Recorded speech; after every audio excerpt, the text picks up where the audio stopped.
வணக்கம் நண்பர்களே, மார்க்கெட்டிங் பற்றிய எங்கள் 4 வீடியோ தொடர்களில் இது இரண்டாவது.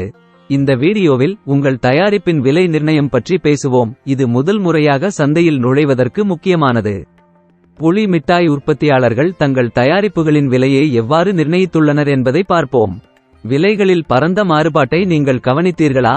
சில வீரர்கள் ஏன் பிரீமியம் விலையை கட்டலாம், மற்றவர்கள் மிகவும் குறைவாக வசூலிக்கிறார்கள்?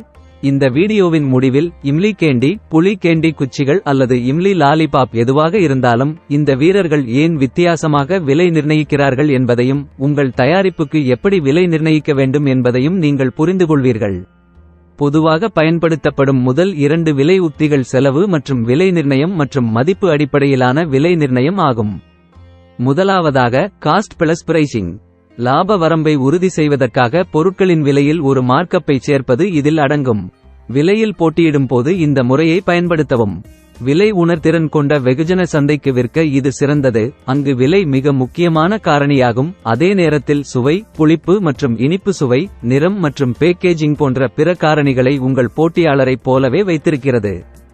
எடுத்துக்காட்டாக, 1 கிலோகிராம் புளி மிட்டாய் குச்சிகளின் உற்பத்தி செலவு 135 ரூபாயாக இருந்தால் உங்கள் போட்டியாளர்கள் 165 ரூபாய்க்கும் குறைவாக விற்கவில்லை என்று கருதி உங்கள் விலையை 1 கிலோகிராம் மிட்டாய்க்கு 20% முதல் 30% வரை 165 ரூபாயாக நிர்ணயிக்கலாம். இரண்டாவதாக மதிப்பு அடிப்படையிலான விலை நிர்ணயம். இந்த உத்தி பொருளின் விலையை விட வாடிக்கையாளருக்கு உணரப்பட்ட மதிப்பின் அடிப்படையில் விலைகளை அமைக்கிறது. சுவை, நிறம் மற்றும் பேக்கேஜிங் போன்ற விலையை தவிர வேறு காரணிகளில் போட்டியிடும்போது இந்த முறையை பயன்படுத்தவும். விலையை விட தரம் மற்றும் பேக்கேஜிங் மிகவும் முக்கியமான நடுத்தர முதல் உயர் வருமான சந்தைகளுக்கு இது சிறந்தது. எடுத்துக்காட்டாக, 1 கிலோகிராம் புளி மிட்டாய் குச்சிகளின் உற்பத்தி செலவு 135 ரூபாயாக இருந்தாலும் சிறந்த சுவை அல்லது பிரீமியம் பேக்கேஜிங் போன்ற சிறந்த தரத்திற்கு பிரீமியம் வசூலிக்க உங்கள் விலையை 1 கிலோகிராம் 200 ரூபாயாக நிர்ணயிக்கலாம். இவை தவிர இது போன்ற பிற உத்திகளையும் நீங்கள் பரிசீலிக்கலாம். ஆரம்பத்தில் வாடிக்கையாளர்களை ஈர்ப்பதற்கும் சந்தை பங்கை பெறுவதற்கும் குறைந்த விலைகளை அமைத்து பின்னர் படிப்படியாக விலையை அதிகரிக்கவும். புதிய மற்றும் தனித்துவமான தயாரிப்புகளுக்கு ஆரம்பத்தில் அதிக விலைகளை நிர்ணயித்தல், பின்னர் போட்டி அதிகரிக்கும் போது அவற்றை குறைத்தல்.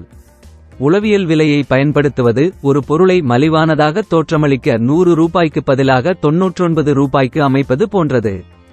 பல தயாரிப்புகளை தொகுத்தல் மற்றும் ஒவ்வொரு தயாரிப்பும் தனித்தனியாக வாங்கப்பட்டதை விட குறைந்த விலையில் தொகுப்பை வழங்குதல்.